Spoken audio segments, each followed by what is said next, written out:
안녕하세요. 저는 27살의 나이에 결혼을 하게 되었습니다. 30살이던 남편과 연애를 하다가 생각지 못한 임신을 하게 되면서 결혼을 하게 되었어요. 남편은 서울에 조그마한 가게를 하나 하고 있었고, 나름 그래도 수익이 잘 나와서 돈을 꽤나 벌고 있었습니다. 남편과 사귄 지 3달 만에 임신을 하게 된지라 저도 어쩔 줄 몰랐고, 그때 저는 일이야 어찌되었든 간에 생명을 가지게 되었으니 제 입장에서는 아이를 낳아야 된다고만 생각했습니다. 남편 역시 저처럼 아이를 꼭 낳자며 저와 결혼을 하고 싶다고 말했었어요. 그렇게 처음으로 시어머니를 만나러 가던 날 서울에서 남편과 기차를 타고 지방까지 내려갔었습니다. 남편 퇴근 후에 내려가니 새벽에 도착을 하게 되어서 시어머니가 주무실 시간이라 바로 인사드리러 가기도 뭐해서 근처 호텔에서 1박을 하고 다음날 인사를 드리러 가기 위해 오전에 일어나 남편이 시어머니에게 전화를 하였고 몇 시쯤 가는 것이 좋겠냐고 여쭈어 보니 오고 싶을 때 오라고 하시더군요. 남편은 그래도 어머니 시간도 있고 하니 어머니가 편한 시간을 알려달라고 재차 물어보자 그럼 몇 시라고 말씀을 하시기에 남편은 엄마가 저리 말하니 점심도 먹고 근처도 돌아보고 가자며 태어나서 처음 가본 지역 주변 관광도 하고 시어머니를 처음 뵙는 자리이다 보니 선물도 사서 떨리는 마음으로 드디어 시부모님을 뵈러 갔는데 저희를 본체 만체도 안 하시고 화를 내고 계시더라고요. 저희 둘 다 뭐가 문제인지도 영문도 모르고 그냥 죄 지은 사람처럼 가만히 앉아 있으니까 시어머니가 한참을 아무 말도 안 하고 저를 노려보다가 하는 말이 새벽에 도착했으면 그냥 도착한 대로 바로 왔어야지. 시댁이 이렇게 불편하면 어째? 그리고 뭐 한다고 이제 와서 와? 대체 개념은 어디다가 말아먹었는지. 가정교육은 어떻게 받았길래 애가 이래? 라며 막말을 퍼붓는 시어머니. 그때부터 시어머니는 사이코패스 기질이 보이셨어요. 남편이 먼저 나서자 자기가 이렇게 하자고 했고 엄마가 그리 말해놓고 누굴 보고 뭐라고 하냐고 하니까 시어머니는 오히려 저를 잡으면서 그렇게 생각하냐고 네가 남편 될 사람에게 제대로 조언을 했어야지 옆에서 같이 놀고 자빠졌냐며 심지어는 말을 내뱉으면서 더 화가 나셨는지 뭐라고 하시면서 저희가 사온 선물 보따리를 바로 격하게 날려버리시더군요. 저희는 선물로 정관장에서 홍삼 세트를 비싼 걸로 샀거든요. 근데 저보고 갑자기 된장녀라고 말씀하시며 우리 아들 고생해서 번 돈을 이딴 데 쓰냐고 제가 억울해서 첫 선물이라서 제 돈으로 쓴 거라고 말씀드렸더니 이제 말꼬리를 잡아서 돈 씀씀이는 안 봐도 뻔하다면서 툴툴거리시더군요. 첫인상부터 이 꼬라지가 났으니 저도 있기 싫어서 빨리 떠나려고 했더니 시어머니가 기차 예매도 해놓았는데 막상 떠나기 1시간 전에 저희더러 그냥 자고 가라고 말합니다. 아니 진작 말하던가. 저희 지금 짐 다 싸놓고 출발하려고 한다니까 갑자기 우리가 가는 게 허전한지 그리 말씀을 하시더군요. 그러면서 자기 집이 얼마나 대단한 집인지 계속 떠들으시는데 내용은 모두 친정오빠 이야기들이고 시어머니 본인 이야기는 단 하나도 없었습니다. 시아버지는 돌아가신 지 꽤 되었고 시어머니는 식당에 나가서 일을 하거든요. 나중에 알게 된 이야기인데 시어머니는 어릴 적 동거를 하다가 애를 낳고 애랑 남편을 버리고 도망쳤다고 하더군요. 뭐 그때 만난 남자가 가정폭력을 휘둘렀다고 하는데 시어머니의 성질을 보면 거짓말일 가능성도 높아 보였고 그 말을 듣고 남편이 배다른 형을 찾아보겠다고 하니까 절대 찾지 말라며 버럭버럭 화내고 남편의 친아빠 즉 저한테는 시아버지이기도 하신 분은 술만 먹으면 맨날 치고받고 둘이서 싸우다가 수시로 재결합을 반복하시다가 알코올 중독 때문에 정신병원에 들어가게 되었고 시아버지는 신천지였다고 하더군요. 그러면서 시어머니는 맨날 시집살이를 당해서 자기가 자신의 시어머니와 싸워서 이겼다는 걸 자랑스럽게 말씀하시는데 자기는 시어머니도 이겨먹는 여자인데 감히 자기한테 덤벼들 생각하지 말고 항상 입 닫고 살아가라고 합니다. 이게 처음 만난 며느리한테 할 소리인지. 그러다 저녁이 되자 저희 보고 나가서 야경이라도 보고 오라고 말씀하시면서 늙은이는 놔두고 둘이서 보고 오라고 하시는데 제가 이 시어머니 성격이 어느 정도는 파악이 돼서 저는 계속 어머니 그러지 마시고 같이 가요 라고 말을 해도 안 간다더니 계속 실랑이를 하자 결국 정색하면서 당장 나가라며 소리를 지르셨어요. 제가 이런 일이 또 생길 게 뻔히 보이는 것 같은데 가고 싶겠습니까? 아니나 다를까 제 불안함이 맞아 떨어졌는지 그날 저녁 놀고 들어왔더니 안 주무시고 저희를 기다리고 계셨습니다. 또 저를 째려보시면서 빈말이라도 같이 가자고 했어야지. 오랜만에 우리 아들 내려왔는데 너 때문에 아들 얼굴 제대로 못 봤다며 성질을 또 엄청 부리더군요. 그러면서 제가 하는 말에 꼬투리를 걸고 넘어지며 반찬을 또 이렇게 담으면 어떻게 하냐는 등, 하물며 밥 먹는 모습을 보며 정말 보기 안 좋게 먹는다라는 등, 정말 그때 그것까지는 참으려고 했습니다만 있는 시간 저희를 데리고 사주를 보러 가면서 제 생년월일과 태어난 시간을 묻더군요. 근데 저희 집이 기독교라 그런 거 살면서 생각도 해본 적도 없고 말해본 적도 없어서 저는 모른다고 말씀을 드렸더니 저보고 당장 부모님께 물어보라고 하시길래 내키지는 않았지만 어쩔 수 없이 부모님께 전화를 해서 물어보았습니다. 하지만 저희 부모님도 신경을 안 쓰니 알 리가 있을까요? 부모님께서는 정확히는 모르겠고 사주 그런 거 보지 말라고 하니까 옆에서 듣고 있던 시어머니가 정신이 나갔는지 엄마랑 통화하는 중인데 갑자기 엄마가 졌다구냐며 왜 그런 걸 모르냐고 하셨습니다. 그런 말에 저도 순간 너무 화가 나서 시어머니한테 소리를 지르며 맞서 싸웠고 남편이 제 편을 들면서 절 강제로 데리고 나와서 집으로 왔습니다. 저는 남편 보고 당신이랑 절대 결혼 안 할 거라고 저런 개념 없는 여자 절대 못 모시고 산다고 하니까 남편은 저에게 뱃속에 있는 아이를 무기로 계속 설득을 하면서 자기 엄마가 저런 개념 없는 인간인 줄 몰랐다고 자기가 엄마랑 인연을 끊을 테니 제발 우리 아이를 생각해서 결혼하자고. 그래서 저도 임신까지 했으니 믿어보려는 마음에 결혼하기로 했는데 인간이 저한테 말로만 그렇게 하고 알고 봤더니 마마보이처럼 연락하고 시어머니 용돈과 공과금, 인터넷 비용, 휴대폰 요금까지 전부 내주고 있더군요. 순간 화는 좀 났지만 생각해보니 그래도 천륜인 부모와 자식이 어떻게 인연을 끊을까 싶어서 그러한 부분을 알게 되고 나서도 그냥 별로 뭐라 하진 않았고 대신 저는 남편에게 나한테 실수나 무엇 하나 헛소리를 하면 당장 이혼할 거라고 하니까 정말 고맙다며 저를 끌어안더니 또 꿀바른 말만 하더군요.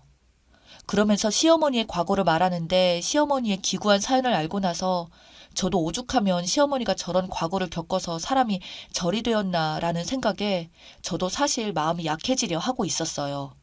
그래서 결국 결혼 전에 시어머니한테 많이 지쳤던 것 같다고 하니까 시어머니는 떨떠름한 표정을 아무 말 안 하고 있더군요.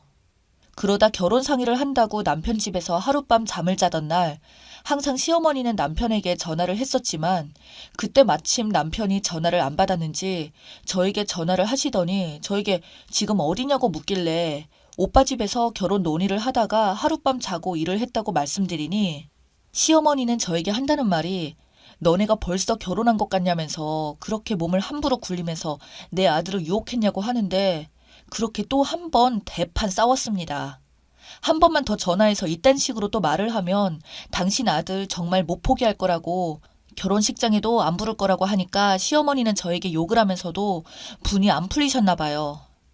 다음날 저희 집에 찾아와서 제 머리채를 부여잡고 흔들면서 소리를 치시더군요. 제가 임산부였거든요.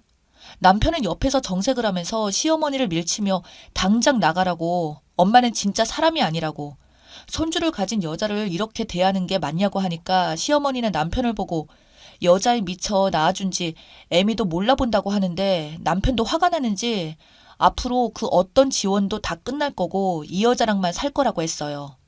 시어머니는 고래고래 소리를 지르다가 소리를 질러도 안 통하는 걸 알았는지 다시 내려가시더군요. 그리고 저한테 문자로 온갖 욕설과 저주의 말을 퍼부으면서 제가 한 번만 더 이딴 문자를 보내면 경찰에 신고해서 욕만 먹게 된다니까 또 그건 쫄았는지 거짓말처럼 연락 한 번 안 오더군요. 그런데 남편을 또 그렇게 괴롭혔나 봅니다. 여자에 미쳐서 애미를 버리고 잘 먹고 잘 사나 보자면서 저주스러운 말들을 얼마나 했는지 한동안 조용하길래 저는 별 문제가 없는 줄 알았는데 남편의 카톡을 본 저는 정말 기겁할 수밖에 없었어요. 좋기 수백 개나 되는 욕설들이 적혀 있었거든요. 대체 시어머니의 어린 시절은 어떻게 컸냐고 하니까 자기 엄마가 아픔이 많지만 자기는 더는 이런 엄마를 봐주면 안 되겠다고 생각이 들었다네요.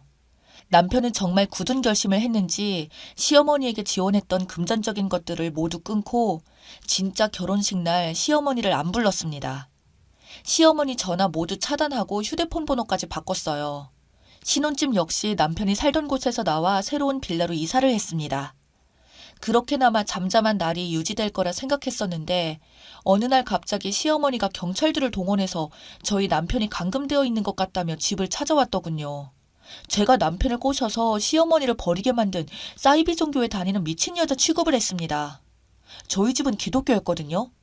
남편은 경찰들과 찾아온 시어머니에게 지긋지긋하다며 당장 나가라고 하니까 시어머니는 무릎을 꿇고 남편에게 빌면서 온갖 쇼를 다 하더군요. 아들아, 엄마야, 엄마 라고 소리를 지르는데 그때 상황이 진짜 경찰들도 난감했고 저는 정말 쪽팔려서 차마 고개를 들 수가 없었어요. 남편은 시어머니를 밀쳐내며 쫓아내자 좀 보기가 그래서 남편 보고 그만하라고 말리자 시어머니는 제가 갑자기 구세주처럼 보였는지 제 다리를 붙잡고 울면서 매달리더군요. 내가 너무 심했다며 한 번만 봐달라고 하는데 어찌 그 상황에서 제가 뿌리치겠습니까? 제가 시어머니를 일단 일으켜 세우려고 하자 남편이 엄마는 이래놓고 경찰들 가면 또 언제 그랬냐는 듯이 변하는 거 안다고 그냥 연기 그만하시고 돌아가라고 하니까 그때서야 시어머니는 그것도 안 통한다는 걸 느꼈는지 표정이 싹 바뀌면서 남편에게 말하기를 그럼 돈이라도 달라고 갑자기 생활비를 끊는 게 어디 있냐고 하더군요. 남편이 그건 제가 알 바 아니니 경찰들 보고 쫓아내달라고 말하고 결국 심지어는 자기에게 따라온 경찰 손에 붙들려서 나갔습니다. 그 후로 남편은 계속 마음이 쓰였는지 며칠 동안 잠도 못 자고 그러길래 그냥 생활비를 드리고 왕래만 하지 말자고 하니까 저한테 너무 미안하다며 그 뒤로 생활비만 주고 시어머니 얼굴을 안 보고 살은 지 벌써 4년이 지났네요. 하지만 그 4년이라는 세월이 지나서도 저의 불안감은 언제까지 저의 남편이 시어머니를 안 보고 지낼까 하는 이런 생각이 자주 드네요.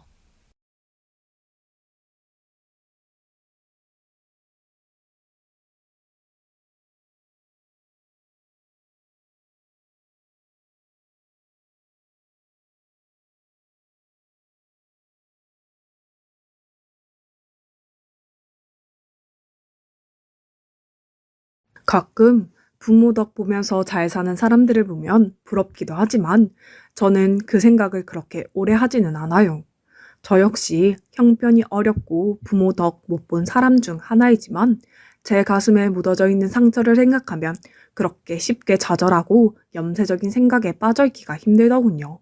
오히려 더 열심히 어떻게든 운명을 이겨내야겠다는 생각에 악을 쓰며 매달리게 됩니다. 저는 이남 일녀 중 장남으로 태어났고 우리 집은 그럭저럭 무난한 상태에 형편을 유지하며 살아가는 곳이었어요. 아버지는 일을 하시고 어머니는 살림을 하시고 평범하기 그지없는 상태였고 제가 초등학교에 들어가 공부를 할 무렵만 해도 집에 큰일이 없이 잘 살아가고 있었는데요. 여동생이 태어나고 막둥이로 태어난 남동생으로 인해 집에는 그때부터 바람 잘 날이 없게 되었어요. 막내 동생은 태어나면서부터 심장이 상당히 약했고 어머니도 그때 난산을 겪으시면서 건강이 안 좋아지셨거든요.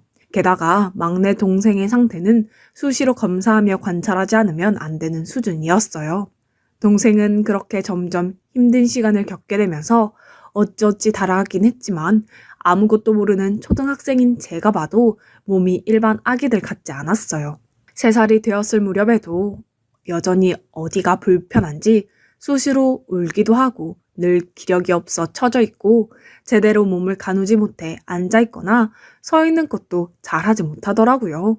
나중에서야 제 동생이 선천적인 심장 질환을 갖고 태어났기에 이런 증상을 앓게 되는 것이라는 걸 알게 되었죠. 몸무게도 거의 늘지 않고 자라는 동안 어머니가 몇 번이나 병원을 데리고 다니셨지만 그때마다 제대로 된 치료를 받기에 우리 형편은 부족했고요. 아무래도 막내가 누가 봐도 이렇게 이상한 상태로 아파하다 보니 집안 분위기는 말이 아니었어요. 처음에는 막둥이가 태어난다며 경사라고 다들 축하해 주셨지만 동네 사람들도 슬슬 눈치를 보며 제 동생에 대한 안부를 제대로 묻지 못하고 다들 혀를 쯧쯧하며 가까이 오지 못하더군요. 아마 무슨 말을 해도 늘 우울한 얼굴을 하고 있는 우리 어머니에게 위로가 될 리가 없었기에 그래서 다들 적절히 거리를 두고 어쩔 줄 몰라 했던 것 같아요. 외할머니는 힘들게 버스를 타고 어머니와 함께 막내 동생을 안고 같이 먼 병원까지 왔다 갔다 해주셨지만 그렇다고 해도 뾰족한 수가 있는 것도 아니었어요. 그런 상황을 제시한다고 해서 거기에 맞는 치료를 할 정도로 돈이 있는 것도 아니었고요. 저도 한 번은 외할머니 대신 몸이 약한 어머니를 부축하기 위해 같이 동생을 데리고 병원에 간 적이 있었는데요. 그때 제가 중학생이 이제 막 되었기 때문에 어머니도 저를 좀 의지하셨어요. 여동생은 학회가 있고 돌아오면 외할머니가 봐주기로 되어 있었고요. 그때 몸에 힘이 없어서 괴로워서 제대로 울지도 못하는 막내를 보면 저도 같이 우울해지고 마음이 무거워졌어요. 한편으로는 어찌나 생각이 많아지던지 동생이 너무 안쓰러우면서도 나와 여동생은 어머니께 조금의 관심도 못 받는다는 것이 그 나름대로 가슴이 아프고 허전했죠. 그렇게 이동하던 버스가 큰 병원에 도착하자마자 갑자기 생각이 바뀌기 시작하더군요. 정신없이 뛰어다니는 의사나 간호사분들, 온통 하얀 공간 안에서 약품 냄새가 나고 딱딱 정해진 말들이 오고 가는 그 공간을 보고 있자니 완전 다른 세상에 온 것 같은 느낌이 들었어요. 그리고 주변으로는 제 동생뿐 아니라 아픈 아이들이 많이 와서 대기를 하고 있더라고요. 동생은 심장병이었지만 그때 백혈병을 앓고 있는 아이들, 소아암으로 고생하고 있는 아이들이 다들 하얗고 창백한 얼굴로 힘없이 앉아 있었는데요. 저는 그 광경을 그대로 계속 보고 있기가 괴로웠어요. 왜 우리에게 이런 일이 일어나서 왜 하필 우리에게 일어난 것이냐 하는 말들을 더 이상 입 밖에 낼 수 없었거든요. 그 아이들 옆에 손을 잡고 앉아있는 엄마들, 아빠들, 할머니들을 보고 있으려니 그들 역시 자기에게 이런 일들이 일어나는 걸 원치 않았던 걸 실감하게 되었어요. 누구 하나 그런 상황을 원한 사람은 단 한 명도 없었죠. 단지 어떤 이유로 인해서 원치 않게 그런 일을 겪게 되었고 싸우고 있을 뿐이었어요. 병원에서 만난 그 차가운 공기와 아이들의 기력 없이 힘들어하는 모습과 아이들보다 몸은 건강할지 몰라도 마음으로는 이미 완전히 기력이 쇠한 듯 보여지는 부모님들의 그 모습을 잊을 수가 없었습니다. 이후로 저는 시간이 날 때마다 꼭 동생과 어머니가 병원에 갈 때 한사코 제가 가겠다고 해서 같이 가게 되었어요. 그러면서 분주하게 움직이는 의사 선생님들과 간호사분들을 진심으로 존경하고 의지하게 되었고 나도 의사가 되고 싶다는 생각을 하게 되었죠. 제 동생은 많은 치료비가 요구되는 상황이었고 우리는 간단한 정도의 진료밖에 볼 수 없어서 돌아오는 길에는 돌을 삼킨 듯 목과 가슴이 쓰라려 아무 말도 할 수 없었어요. 그렇게 살얼음 같은 집안 분위기를 다들 침묵 속에서 겨우겨우 버텨가던 중 올 것이 왔다는 듯 우리는 커다란 파장을 맞게 되었어요. 어쩌면 그런 상황 속에서 정말 힘들게도 삶을 이어왔고 대견하다고 박수를 쳐주고 싶을 정도로 막내 동생은 목숨을 유지해왔어요. 그러나 동생은 끝내 7살의 나이를 넘기지 못하고 그 연약한 생명의 끈이 끊어지게 되었죠. 아주 가늘고 눈부수게 빛나던 그 빛은 결국 우리 집에서 완전히 감추게 되었던 거예요. 사실 우리는 점점 약해지는 형편을 보면서 어쩌면 그게 순리대로 맞는 것일 수도 있겠다는 극단적인 생각을 했다가 그러면서도 다시 간절하게 동생이 나아지기를 바랬다가 왔다 갔다 했어요. 어느 쪽으로든 결론이 나야 했지만 후자적으로 가긴 너무 멀리 온 느낌이었죠. 동생의 숨이 끊어지고 장례를 치르던 때 외할머니는 어머니를 붙들고 정신을 차리게 하려고 얼마나 안간힘을 썼는지 모릅니다. 6.25 때는 더하게 자식들을 잃었다. 나도 동생을 잃었지 않았냐? 그래도 나는 이렇게 살아있다고 하시면서 같이 울부짖던 외할머니의 목소리가 여전히 선명해요. 우리 가족은 그렇게 쓸쓸하게 동생을 보냈고 저는 1, 2년 정도 오가면서 보았던 병원의 풍경을 여전히 잊을 수가 없었어요. 의사가 되어서 나도 내 동생과 같은 아이들을 치료해주고 싶다는 야망이 큰 꿈이 잠깐 들어오긴 했지만 실제로 저는 공부도 잘못하고 소질도 없는 데다가 동생이 죽고 완전히 정신을 놓아버린 어머니 때문에 그렇게 여유롭게 공부만 할 수 없었죠. 여동생은 그나마 공부를 잘하긴 했지만 전혀 다른 진로를 생각하고 있었고 저는 그 이후로 고등학교를 졸업한 뒤 빠르게 돈을 벌여야 했답니다. 하지만 제 가슴 안에는 여전히 그때 보았던 병동의 아이들, 부모들의 표정, 병원에서 흐르던 차갑고 엄숙한 공기, 그리고 간절함이 섞여 강렬하게 부딪히던 그 시간들이 여전히 담겨져 있었어요. 학교 졸업 후 공장에 취직한 저는 그저 일만 열심히 하면서 아버지가 더 이상 돈을 벌 수 없어 기울게 된 가세를 바로잡기 위해 돈을 버는 대로 집에 보태기 시작했어요. 공장에서 일하다가 조금 자신이 생겨서 다른 취직처로 옮겨가게 되니 아주 조금 월급이 오르게 되어서 거기에 만족하며 열심히 벌게 되었답니다. 그나마 제가 일찍 취업 시장에 뛰어든 탓에 여동생까지는 집에 대한 부담을 덜고 무난히 공부를 하게 되었고 대학까지 다니게 되었어요. 우리 가족들은 정말 정신 똑바로 차리지 않으면 제대로 살아남기 힘들다는 분위기가 알게 모르게 형성되어 있었기에 여동생 역시 아르바이트를 하며 대학을 다니고 빠르게 취업을 했죠. 저도 어느덧 시간을 그렇게 보내다 보니 20대 후반이 되었고 적어도 그쯤에는 직장 생활이든 뭐든 하면서 자기 짝을 찾아가더군요. 하지만 저에겐 이런 상황들이 모두 쉽지 않았고 감히 엿보기도 힘든 세상처럼 느껴지더라고요. 그때 갑자기 우울증이 찾아왔던 것 같아요. 형편이 안 좋아서 애인 하나 만들지 못하고 결혼 생각도 할 수 없이 늘 불편하신 어머니와 술에 찌들어 있는 아버지를 등에 업고 있는 제 모습이 참 불쌍하게 느껴졌거든요. 그런데다가 생각은 점점 꼬리에 꼬리를 물고 형편이 좋지 않아 가정도 꾸리지 못하고 돈이 없어서 동생이 죽는 것을 지켜봐야 했다는 생각까지 이르게 된 것이었어요. 여지껏 그 생각을 제대로 마주하고 싶지 않아 늘 묻어두기만 했는데 한번 물꼬를 트니 마치 눈덩이가 되어 저에게 굴러오듯 엄청난 우울감과 두려움이 저를 압박해 오더군요. 그렇게 살지 말고 그냥 너도 생을 포기해라. 끝내버려라. 너까짓 게 계속 살아봤자 죽을 때까지 남들보다 못한 삶을 살아야 한다. 이런 이상한 소리들이 들려오기 시작했어요. 정말 이런 상태로 생각에 빠지게 되면 나까지 올가미에 휩쓸려 이상한 선택을 해버릴 수도 있겠다 싶어서 순간적으로 마음을 겨우 다시 잡고 누워있는 어머니를 붙들고 울먹이며 말을 했어요. 저도 무슨 생각이었는지 평소에 절대 하지 않을 말이었고 생각도 해본 적 없는데 그 말을 왜 했는지 모르겠어요. 그런데 이 말을 듣고 어머니는 몸을 가누지 못할 정도로 통곡을 하시더군요. 엄마, 저는 제 삶을 살고 싶어요. 영중이도 엄마 아들이지만 엄마는 나도 사랑하시죠? 제가 잘 됐으면 좋겠죠? 말이 끝으로 갈 때쯤 저 역시 울음이 쏟아져 나와 제대로 발음하기 어려웠고 어머니는 눈이 점점 커지다가 흐려지시더니 제 얼굴을 몇 번이나 쓰다듬으면서 오열을 하시더군요. 그날 이후 저는 이대로는 안 될 것 같아 부모님 집에서 나오게 되었고 아주 가까운 5분 거리에 있는 작은 방을 얻어 독립하게 되었어요. 물론 매일 아침 저녁으로 집에 들러서 돌봐드리긴 하지만 같이 살지는 않았고 공간을 구분하는 것만으로도 제가 조금 숨을 쉴 수가 있었죠.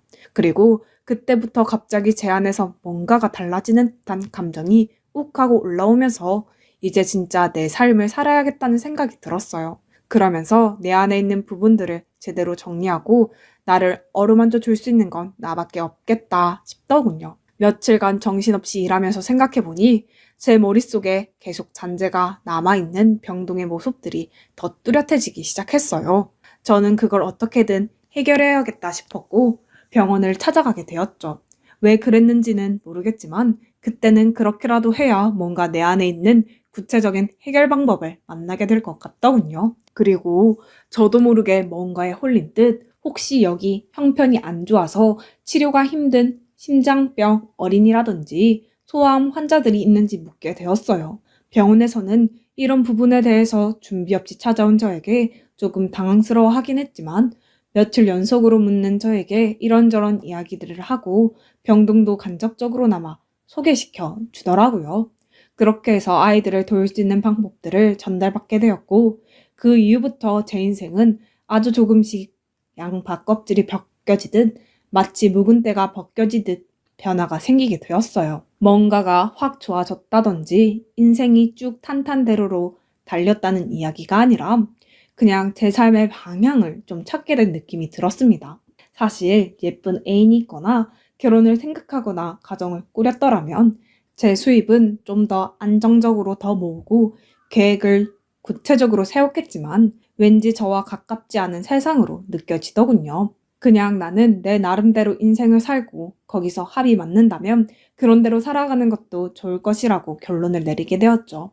이후로 여전히 제가 버는 돈에서 부모님이 살아가실 수 있는 기본적인 생활비를 보태면서 그 나머지 수입에서 70%는 무조건 심장병 아이들, 소아암 환아들에게 보태게 되었어요. 다른 병원들도 생각해봤지만 동생이 다녔던 병원이 아무래도 규모가 어느 정도 있는 편인데다가 거기에는 온 지역에서 오는 아이들을 볼 수 있었기에 좀 더 두루두루 쓰임을 받을 수 있길 원했어요. 그리고 제 직장과도 가까운 곳이었기 때문에 시간 날 때마다 들려서 아이들이 들어오고 나가는 모습을 잠깐이라도 볼 수 있었고요. 그렇게 하면서 저는 30대 초반에 시작했던 일들을 꾸준히 쭉 해오면서 나중에 수입이 좀 줄어들었을 때는 그때 사정에 맞춰가면서 15년 정도를 지원해오게 되었죠. 그 사이 부모님도 돌아가셨고 저도 어느덧 환갑의 나이가 되다 보니 혼자 작은 식당을 운영하면서 살아가고 있었는데요. 부족한 저의 협력으로 탄탄한 직업을 가지기는 어렵다 보니 여기저기 다른 직장을 다니고 옮겨가면서 돈을 벌어왔거든요.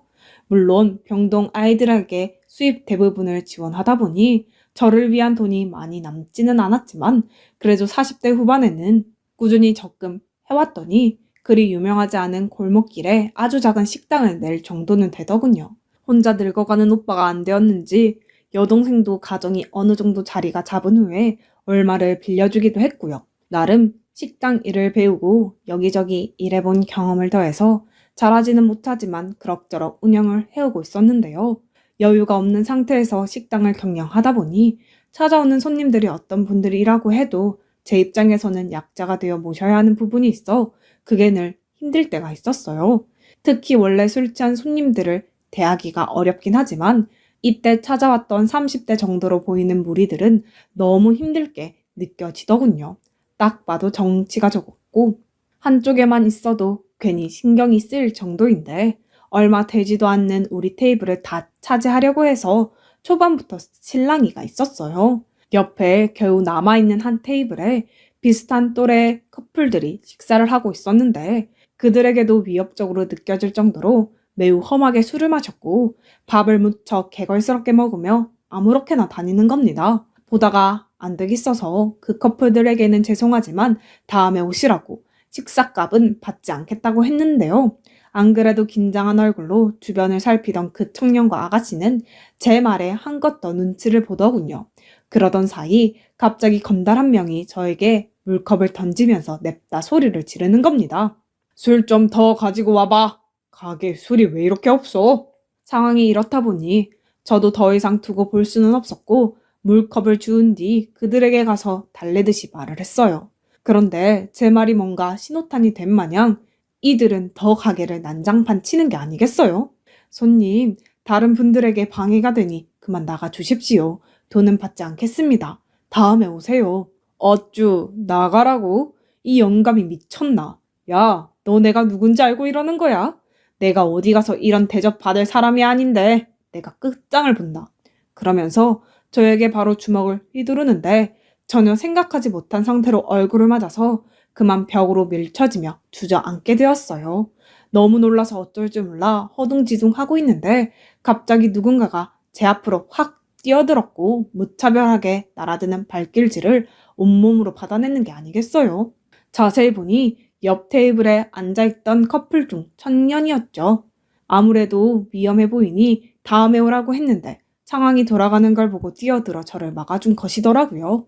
마음 같아서는 같이 일어나서 그 건달들을 야단내주고 싶었지만 60살이나 된 제 체력으로 혼자 덤비는 것과 4~5명이 덩치 좋게 덤비는 것은 싸움이 안 되었죠. 그런 와중에 같이 온 아가씨는 비명을 지르고 청년은 그 무리에게 둘러싸여 얻어맞고 저도 멱살을 잡히는 와중에 저희 집 근처에 있는 지구대에서 경찰들이 들이닥쳐 모든 상황이 순간적으로 멈춰지게 되었는데요.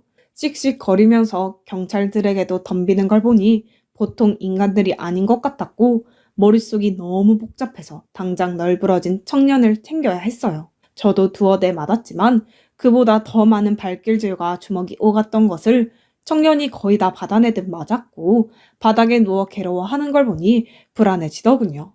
바로 119를 불렀고 청년의 여자친구와 함께 병원으로 급히 가게 되었어요. 이 식당을 하고 있는 몇 년 안에 이 정도의 진상을 만난 건 처음이라 가슴이 뛰고 두렵기도 했지만 이 청년을 보고 있으려니 너무 마음이 불안하고 신경 쓰여서 손이 자꾸 떨려왔어요. 이러다 큰일이라도 나면 어떡하나, 이 젊은 생명이 잘못되면 어쩌나 싶어서 저도 모르게 손톱을 물어뜯게 되었어요. 병원으로 넘어가서 이것저것 검사를 하게 되었는데 너무나 다행스럽게도 겨우 의식을 차리고 대화를 할 수 있게 되었죠. 그때 얼마나 안심이 되던지 제발 의식만 돌아와 준다면 내가 뭐든 덮고 단례를 해야겠다 싶었거든요. 그런데 이후 상황을 봤더니 그 녀석들이 험하고 무지막지하게 때리면서 단순히 주먹질만 한 게 아니라 병까지 휘둘렀더군요. 저는 그 정도까지 가지는 않았는데 생각해보니 제가 두려움에 의식을 거의 제대로 못 차리고 있어서 청년이 거의 온몸으로 다 맞아서 몰랐나 봅니다. 그 과정에서 깨진 소주병이 가슴 부분에 긁혀서 해당 부분을 다시 봉합해야 한다는 말을 들으니 너무 면목이 없어서 제대로 서 있을 수가 없더라고요. 상의를 급히 탈의했는데 옆에 있던 청년 여자친구는 말을 듣고 청년에게 말을 하더군요. 너 수술해서 안 그래도 가슴에 자국이 있는데 더 상처 깊게 남으면 어떡해. 가슴에 수술 자국이 있다니 저도 이쪽으로 나름 정보가 있다 보니 머릿속으로 생각이 빠르게 굴러갔는데 한참 심장병을 앓고 마지막 수술을 받은 뒤 또 감염이 되고 문제가 얽혀 생을 마감한 동생 생각이 났어요. 물론 다른 이유도 있겠지만 제가 아는 지식으로는 심장병 수술을 했을 때 저렇게 자국이 남는다는 것 정도는 알고 있었거든요. 이 생각을 막연히 하면서 청년이 봉합하고 안정을 찾는 걸 기다리게 되었고 이후 모든 게 자리를 잡은 뒤 저는 사과도 하고 인사도 하게 되었죠. 그러면서 조금 신경이 쓰였던 수술 자국에 대해서 물어보게 되었어요. 아무래도 수술을 했었다는데 그 위험한 부위에 또 상처를 입었다는 사실이 너무 면목이 없어서이기도 했고요. 그런데 청년이 하는 말을 듣는 내내 저는 그냥 그대로 가만히 앉아 있을 수 없었습니다. 아, 이거요? 사실 제가 아주 어렸을 때 심장병을 앓아서 그때 병원에서 크게 수술을 했어요. 지금은 웬만하면 치료가 잘 되지만 그때는 엄청 심각했었거든요. 지금은 괜찮아요. 아, 그렇군요. 당시 수술을 했으면 꽤 큰 병원에서 했겠네요. 이때까지는 별 생각 없이 말하고 있었는데 청년이 자기가 수술받은 병원 이름을 말하는데 거기서부터 눈이 커지면서 꼬치꼬치 캐묻게 되었어요. 그곳은 제 동생이 다니기도 했고 제가 15년이란 시간 동안 쭉 후원을 했던 그 병원이었기 때문이었거든요. 당시 막 태어나자마자 선천적으로 심장병을 가지고 태어난 아기들부터 좀 더 자란 아이들까지 저는 연령대를 가지지 않고 가능한 많은 후원을 해왔기 때문에 왠지 연대가 맞을지도 모른다는 생각이 들었죠. 이제 와서 그게 뭐가 중요한가 싶지만 그래도 괜히 왠지 모를 반가움에 병원이 갔다는 것 하나만으로도 들떠서 물어보게 되더라고요. 그리고 자기가 수술 받았던 나이와 해당 연도를 말하는데 그 순간 심장이 뚝 떨어지는 것 같은 전율이 느껴지더군요. 그 시기는 제가 후원을 시작한 지 3년 차에 접어들 무렵이었고 이때 아이의 상황이 무척 좋지 않아 수술이며 이후 관리까지 상당히 힘들었던 것으로 대략 기억이 났어요. 물론 이름까지 기억나지 않았고 얼굴도 당연히 매치가 되지는 않았지만 나이나 연도, 그 당시 상태나 이런 것들을 맞춰보니 어렴풋이 퍼즐이 맞물려 돌아간다는 걸 알게 되었고요. 제가 어느 정도 기억을 하고 있는 이유는 나름 월급을 받고 가계부에 쓸 때마다 그곳에 후원한 곳이나 금액, 수술이나 치료 상황을 적어두었기 때문이에요. 물론 이런 것들을 완전히 다 기억하고 있는 건 아니지만 청년이 수술을 받았을 무렵은 제가 한창 집중해서 후원을 하던 초반이었기 때문에 아주 어렴풋이 기억에 남았어요. 그날 집에 와서 노트를 찾아보았더니 이사 올 때 기록들이 거의 사라져서 없었지만 가까스로 찾아내 확인할 수 있었죠. 적어도 제가 15년 차까지는 기록을 해줘서 그런지 남아있더군요. 그 종이를 물끄러미 보고 있자니 정말 많은 일들이 교체하면서 말할 수 없는 감정들이 밀려오더군요. 말로 잘 설명할 수 없는 그런 감정이었습니다. 이후 며칠이 지나 통원치료를 다니는 청년을 따라다니며 이야기를 나눠보니 여전히 가족 형편은 좋지 않아 보였고 형편이 없이 혼자인데다가 대학원을 다니면서 틈틈이 알바를 하고 있더군요. 대학원 다니는데 돈을 보태는 것도 힘들고 여러모로 힘들어서 사는 게 버겁다고 하기는 했는데 그래도 어릴 적 그 큰 수술을 이겨내고 살아준 것이 고맙게 느껴졌네요. 그런 상태로 며칠간 고민하다가 청년에게 한 가지 제안을 하게 되었는데 듣고서 왜 제가 그런 제안을 하는 거냐며 무척 의아해 하더군요. 그래도 우리 가게에서 나를 도와준 것이라는 핑계를 댈 수 있어서 그나마 다행이었어요. 내가 청년한테 장학금을 1년 정도 지원을 해주고 싶어서 그래요. 나 때문에 그렇게 생명의 위험한 상황까지 갔는데 어떻게든 보답할 수 있었으면 좋겠어요. 부담 갖지 말고 받아줘요, 청년. 청년은 조금 난감했지만 저는 기회가 있다면 누가 이렇게 손을 내밀 때 바로 잡아서 일어나라고 덧붙여 말했죠. 그냥 저는 왠지 저도 모르게 그 청년에게서 제 막내 동생이 누군가의 후원을 받고 살아남아 나이를 먹었다면 저 청년 같은 시기를 보내며 살았겠지 싶어서 괜스레 마음이 아려오고 진정이 안 되더군요. 그 청년과 제 동생은 전혀 상관이 없지만 그냥 이렇게 이어진 하나의 끈을 보면서 저는 그것으로 제 자신을 위로하고 싶었어요. 겉으로는 남을 위한다고 하지만 통틀어서는 온전히 저 자신을 위한 일이었거든요. 그렇게 해서 제가 느꼈던 크나큰 상처가 어떤 형태로든 회복되어 가고 다시 새살이 돋는 것을 보고 싶었어요. 청년의 앞길도 지금보다 더 밝고 좋아지길 바라고 그걸 지켜볼 수 있다면 그것으로 저는 만족할 수 있을 것 같았습니다. 사연을 들어주시는 모든 분들의 인생도 그렇게 빛나기를 진심으로 바라겠습니다.